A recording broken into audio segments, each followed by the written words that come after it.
Hey, it's Nick Capozzi on Tuesday, July 8th. Welcome to Razzball Radio on the Fantasy Sports Network. And you know what? Since we've teamed up with Fantasy, we have scored some major guests, and it continues. Mike Cardano of Roto Experts in the Fantasy Sports Network. Is it my lucky week? I mean, I'm scoring all these major guests here, Mike. Well, yeah, I saw Nando was 1B, I think he was classified. Can I be 1C? I mean, can I? I don't mind being on the was that the B list when you send out the invitations? I'm with that. I promise you, you are not a B-lister. In fact, I'm going to have like a ring of honor. You know what it was? When we first started as a podcast 2 years ago, Peter King is a big fan of Razzball, of Sports Illustrated. And, when Peter King came on the podcast, I mean, that kind of changed everything for us. And it's Peter King, I mean, that's, I read that column every day. But, also I got some flack because Jonah Carey comes on the show, from time to time. And so, no, we're going to have like a ring of honor. And you, sir, are on it, as, of course, is Mr. DeFino. You can follow Mike at Mike Cardano, Cardano. Mike, you know what? We're going to talk a little fantasy baseball, but you got an interesting story. You've been doing this for about 5 years. But you started off on Wall Street. How did that happen? How did you go from Wall Street to fantasy pundit? Well, I had a baseball background, playing career, so I was very interested in sports. Yep. Obviously, I've got 3 kids; they're all interested in fantasy. I've been playing fantasy baseball for about 25 years. I started with the old, on the accounting ledger. Old school. You couldn't get scores on the West Coast till the next day, so it's in my genes. I met up with LoMo from Roto Experts, and he basically drafted me. And here I am. Yeah, no one drafted me. I had to do this myself. I was the last guy picked. Wasn't even picked. But hey, from cruise ships to Fantasy Sports Network, we're doing okay. So, Mike, let's talk a little fantasy baseball. Obviously, there was a couple trades that went down yesterday with Gray on the show. We broke down the Samardzija trade. What I'm curious about here is the condition the Cubs are in. Is there a chance they move Jake Arrieta? It's probably not likely, but what I'm trying to angle at here is if they do move him, is there an opportunity that he could be even better if he was in a better park with possibly a better lineup backing him up?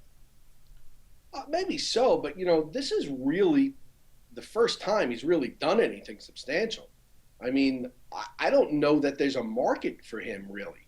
I mean, he's just, he may have 12 starts so far this year, maybe a little bit at the end of last year. But his career ERA is still, including this year, it's close to 5. He's not really a kid either. He's approaching 29 years old. So I'm not certain that there's a huge demand for his services. He's certainly pitching well at the moment. Obviously, you haven't been watching my Blue Jays very much, Mike, because they are in desperate need of a starter. It was actually interesting, too, because another thing that we kind of drilled down on yesterday was that, how good is Jason Hamill? Because statistically, you could make an argument he's been as good as Samardzija this year, but you're going to pay, 30, 40 cents on the dollar to acquire a guy like him. You with me on that? Yeah, and you know what? I think that's good for both of those pitchers. I don't know how many outs are not gotten in any given game or are gotten in any given game in that ballpark in Oakland. It's got to be 2 or 3 that are outs that ball would have went into the stands. And to me, that offsets anything the advantage of being in the National League and facing the pitcher 2 or 3 times would be. So I think there's many reasons that Oakland pitchers have success, and that's one of them. So I think advantage to both of those pitchers. I don't downgrade them at all for moving to the American League, not in that ballpark. Yeah, okay, fair enough. So Logan Morrison, LoMo, he's having a good stretch. I mean, this guy was an interesting prospect when he came up for the Marlins. He was obviously an interesting character as well, had a big Twitter presence. Never really put it together. Now he's in Seattle. I was actually surprised that the Mariners sent down Smoke. So it looks like LoMo's going to get an opportunity at first base. Is he worth rostering in mixed leagues at this point? I think he is. First of all, if you don't follow him on Twitter, he's a must follow. Absolutely. But I think he's got to stay healthy. That's always been his problem. When he was healthy with the Marlins, he played well. And then he had all kinds of injury problems, and he was just never able to get it back together. So I think he's worth taking a flyer on. It's not like there's going to be huge competition if you have to spend fab dollars on him. It's not like people are going to be outbidding you or anything. I definitely think he's worth flying. You know, that Seattle offense, I think, is a little better than people give him credit for. I'm with you. It's actually been really surprising how much they've improved. I don't know if it's someone like, even though Cano's had a bit of a down year, I don't know if he's having that much effect on the rest of the lineup. But yeah, they've been surprisingly pretty good. Well, you take a look at the shortstop Miller since he's come back up. In the last month or so, he's not bad. And he hits for power. And yeah, Seager, yeah, who's better than Kyle Seager at the moment? Man, holy cow! Has he not developed into one heck of a corner infielder, third baseman? Yeah, he's absolutely been fantastic. I think he's on pace for over 100 RBI right now. Yeah, yeah, I've got him on 3 different teams, and I'm constantly pumping them in there and daily fantasy. Okay, fantastic. Yeah, daily fantasy, we love that too as well. If you ever get a chance, guys, if you haven't yet, we do something called the Razzball Hot Sheet. You can find it at razzballradio.com. It's basically everything you need to know about fantasy for that day in 3 minutes in audio. We got some music behind it. It's pretty quick hit stuff, and you can find that at razzballradio.com. We cover a lot of daily fantasy stuff there as well. Mike, I want to get to a couple things really quick. Actually, let me hit you with this first. Who's going to wind up with the most saves rest of season in the Giants bullpen? Well, I guess it looks like Casilla, but I'm going to knock your Aunt Connie's socks off, and I'm going to tell you Neftali Feliz. Come on. Are you serious? Well, they're not in contention for anything. What do you think they brought him up for? Right. Okay, hold on. Yeah, that did knock off my socks, literally. I think they're going to look to trade him, either that or they'll trade Soria, one of the two of them. I can't imagine both of them staying on a losing team roster. And I don't think they brought him up to just be a long guy. So I think they're trying to showcase him. Yeah, absolutely. That's interesting. And I don't think San Francisco has the guy on their roster that they need to compete with Los Angeles. I just don't. Yeah, absolutely. A lot of messy bullpen situations. We're trying to get Smokey on our loogie out of the pen in the next few days so we can talk about some bullpens. We're going to be back after this message right here with Mike Cardano again here on Razzball Radio on the Fantasy Sports Network. We're back on Razzball Radio on the Fantasy Sports Network with Mike Cardano. You can follow him on Twitter at Mike Cardano, Cardano. Mr. Cardano, there's rumblings that Tulo might be unhappy in Colorado, and that's fair. I mean, that team's been up and down for so long. Now, I don't think they're actually going to move him, but I just want to throw out the hypothetical situation. If they did move Troy Tulowitzki, how much does he drop statistically not playing a course field anymore? You know, first of all, you know, they're losing with him, so they can lose without him. I don't know. I don't see why they wouldn't move him. You know, and the interesting is he was perfectly happy when he signed the big contract. Yeah, exactly. When it's good then, you know. So here's the interesting thing. We spoke about this a little over email. I looked this up before I came on. He's played in the last 3 years just about a full season's worth of at-bats and games on the road. Yep. And also at home. He's basically played 2 full seasons in 3 years.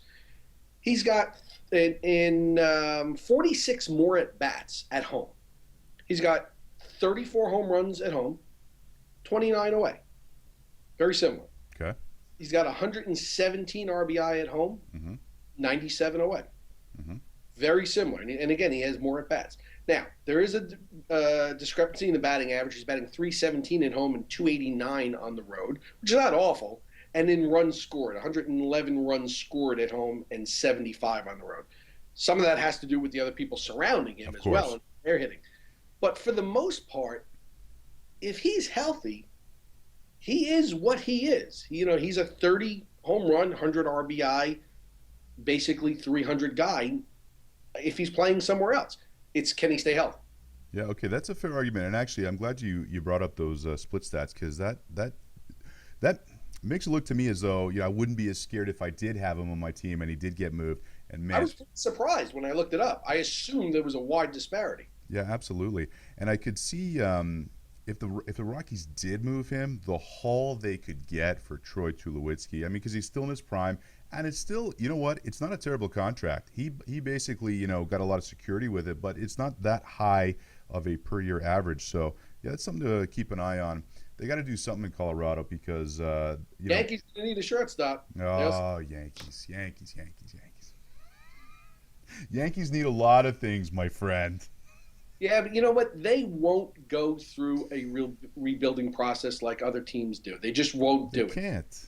And well, you can, because it's not working the way they do it now. They're paying the big money and it doesn't work, so you can. They're gonna have to take a hit at the box office there, but nobody's sitting in those front seats anyway. Yeah, no, that's a good point. I mean, how would you do that? Okay, I'm giving you the keys to the Yankees today. How are you going to flip that roster over? So much dead money on that roster. You just got to cut your losses and start from scratch. You got to trade your guys or let their contracts run out and just replace by attrition. It's not going to work this way. I mean, they add the people like Tanaka, they pay the big money, and then you have at the same time other contracts that are basically dead wood. Yeah. So, them and the Red Sox kind of in the same type of boat that way. No, I'm with you on that. There's so much money in baseball now, especially with all the platforms that MLB is available on. And all these teams are kind of flush with cash, so they're able to lock up their young stars. So whereas the Yankees and Red Sox used to be able to swoop in, they don't have that luxury anymore. And now when it does come to someone who is a quality free agent, you got the Dodgers and Angels in the mix as well. Although it hasn't worked out too good for the Angels, has it? Yeah. Hey, let me ask you quick. Josh Hamilton, 4 or 5 homers. I don't have it in front of me this year. Is there a second half in that bat? I think people have drummed into his head at this point so much about the swinging and missing. Yeah. That he's not become a punch and Judy hitter, but he's so concerned with making contact. Right. He's not going up there taking his hack, and I think he has to decide what he wants to be. And what they're paying him for is to take his hack. So I don't see it really changing this year. I think he's kind of content to kind of get rid of that other label. Interesting. I you know what? I haven't heard it analyzed quite that way, but that makes a lot of sense. Do you think, though, is he worth anything? Because at this point, statistically, he's not rosterable. Really, he isn't.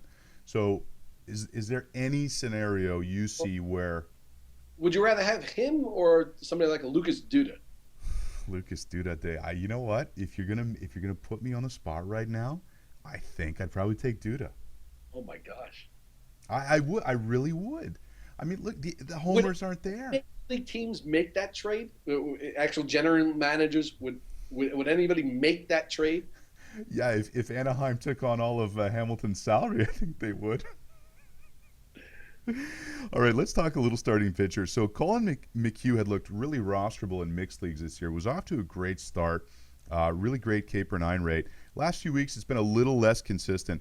Is there a chance he can lock it down again this year, or is this just a case of a young pitcher kind of ebbing and flowing? I think he can. Listen, he's has to guard against the walks. That's always the problem with the young pitcher. He had that one fantastic game against the Braves that opened everybody's eyes, 9 strikeouts in 7 innings or so. He's striking out well over 10 batters per 9. That would drop it down there. But, this season really came out of nowhere compared to what he'd done in any cups of coffee that he had previously. Right. So I don't know that he's proven enough, but he's shown something. If you could put it together for a half a season in the major leagues, I'm not prepared to tell anybody that it's a fluke. He's got to get some benefit of the doubt. So, why the hell not? There are people out there that are less accomplished than him that people are high on. Yeah, no, that's fair enough. I know personally I'm having trouble getting over my Astros bias because they've been so bad for the last few years. So it's hard for me. Don't you want them to win so bad? I've become an Astro fan. I do, especially I kind of like the old unis. I didn't like the Lance Berkman era Big Puma uniforms they had there, so I like them bringing back the retro stuff. All right, we're going to be back right after this with Mike Cardano here on Razzball Radio and the Fantasy Sports Network. You'd think it was a Monday. We're back with Mike Cardano at Mike Cardano, Cardano, Razzball Radio Fantasy Sports Network. Mike, Miguel Sano. Now we're going to talk a little dynasty keeper angle here. He's throwing again. Last year, when he was in single A, they were saying this is the best power prospect in the minors, little Stanton-esque. Had Tommy John, hasn't been much talk about him. He's throwing again. A, is he with the Twins at some point next year? And in your opinion, what's his upside? Well, if your choices are who are they bringing on, him or a now 31-year-old Chris Colabello, it'll be. It's got to be him. Yeah, if he can throw, they're going to have to bring him up. They're a small market team. Mm-hmm. They're going to have to do that. The people that I speak to, though, seem to look at him more as like a 5-tool player. They think he's like a Alfonso Soriano when he first came up. Right. He's really not. I mean, he's bigger. He doesn't really run. I think his high in the minor leagues in stolen bases was 9. Right. And he doesn't really hit for average.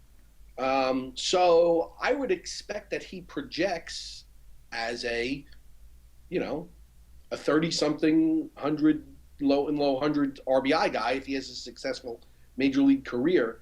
But I don't know that he has the ability. He hasn't shown the ability to hit for average. I think he's got a career 279 average in the minor leagues. Now he's still young, but you know what happens with players as they move up in levels. And I actually spoke to Miguel Cabrera, is the one who told me this. As players move up in levels, good hitters actually hit better because the pitching is more around the plate. You're an A-ball or whatever. Right. You got a guy throwing 98 miles an hour. First one comes at your head, the next one's at your feet, the next one comes right down the middle. You can't dig in. When you get up to the major league level, these guys hit you when they want to hit you, for the most part. Interesting. And you can dig in, and the pitching is more around the plate. So good hitters, if you look at their stats, actually get better as they move up in levels. That's great analysis. I mean, I'm just kind of absorbing. So he hasn't shown the ability to hit for average yet, but that doesn't mean he can't. Right. Now, I don't know also where he projects to play based on his arm situation. I don't know how that's going to resolve itself. Right. I don't know if he can end up playing third base, if he can throw the ball. Are people going to be able to? They're going to stick him in left field. People going to be able to go first and third on a single. He's too big to play third. I don't know where he could. I don't know if he's got the ability to play first. I don't know where his arm issue. It's going to dictate where he plays. Is he going to be a DH? I don't know. Right. Do you bring a 22-year-old guy up to be a DH? They did that with Billy Butler. Look how that worked out. All right, listen, I've been cursed, Mike. I got to tell you, I'm from Montreal, born and raised in Montreal, spent 20 years in Toronto, and now I'm living in Phoenix. I have been cursed with bad baseball teams my whole life. Really. I got to move somewhere with it.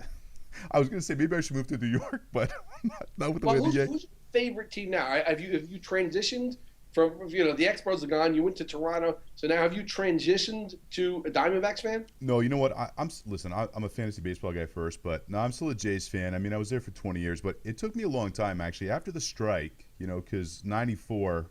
That was the shot for the Expos to get a new stadium, and everyone kind of picked on the fans not showing up. That wasn't true. Fans showed up. It's just there was more complicated issues, more about bad ownership. So no, I've been a Jays fan, and that's why I think. Although, hey, listen, I'll root for the D-backs too. Don't get mad at me, Phoenix. But this is why I want to ask you this question about Marcus Stroman, because I don't know if I'm looking at this through rose-colored glasses or not. Since the beginning of June, he's got an almost K/9 rate, an ERA below 2.5, and a WHIP below 1. I love this guy. You know what I love? I love his moxie. I love it. He's on the mound. He's 5'9", and I feel like I'm watching, a shorter Dave Stewart up there. Am I nuts, or is this guy legit even in the AL East? He's legit, but I don't think he's somebody that you can ride this season if you're in contention. You just can't go with a rookie. It's very hard. Very few of them. Who was the kid with the Cardinals last year who came up and dominated at the end of the season? Waka? Yeah. It's very hard for the young kids when they go once through. They see everybody once. Yeah. The second time they face people, these major league hitters, they make adjustments. They have entire staffs that are and scouts that are just focusing on this to help the players with this. So then he's got to adjust on what he's doing. And that sometimes takes a while. Is he worth riding while he's hot? He certainly is. But if you're in contention this season, I'd probably, if you're looking for pitching, I'd probably go for somebody you might be able to get like a Dylan G. Right. Somebody who just a little more conservative. You probably won't get the blow-up game. You might not get that fantastic game, but you probably won't get the blow-up game. Or if you're able to get some middle relievers with great ratios to soak up some innings, Henderson Alvarez is widely available as well. Great ERA, great whip, very consistent. They could trade for Betances. He actually got a save. Oh, Betances, man, has he been good. Real quick, just a quick answer on this one. Brandon Moss has been more than serviceable this year. Is he just another Josh Willingham? Because he's 31 years old. Josh Willingham. Well, you don't like 30 home runs, 100 RBI, 255? You know, the Major League batting average is only a shade over 250. You are preaching to the choir.